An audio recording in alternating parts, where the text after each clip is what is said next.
J'ai rencontré l'un des concepteurs des centrales nucléaires de Doel et Tihange. Il a fini directeur au régulateur fédéral du gaz et de l'électricité et je lui ai demandé pourquoi il ne voulait pas prolonger 2 réacteurs nucléaires. Le point d'inflexion de la réflexion, si je puis dire, c'est Fukushima. Et effectivement, jeune ingénieur en 1974, nous étions tous les ingénieurs belges étaient enthousiastes à l'idée de l'énergie nucléaire et on a juste investi dizaines de milliards dans de nouvelles centrales nucléaires en se disant c'est l'énergie pour toujours. Mais on croyait ferme que c'était une énergie sans aucun risque. Risque 0,0. D'accord. Or on a vu qu'il n'est pas nul.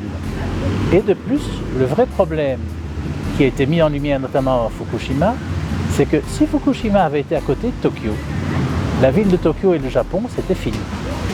Mais nos centrales à nous sont tout près de grandes villes, Anvers et Liège, et c'est unique au monde.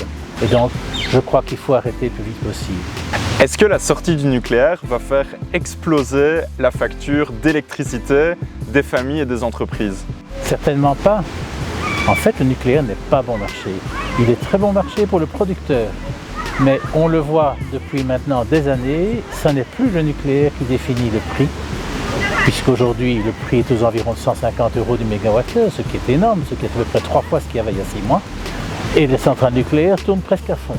Donc on voit bien que ce n'est pas le nucléaire qui définit le prix. Qu'est-ce que nous devons mettre en place, justement, du coup, comme alternative pour faire face à la sortie du nucléaire d'ici 2025? Il y aura le renouvelable.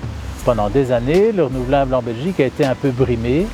Et d'ailleurs, même les grands parcs éoliens en mer se sont arrêtés plusieurs fois cet été parce que le nucléaire était dominant. Et donc en Belgique, maintenant, on va avoir le champ libre pour faire vraiment du renouvelable.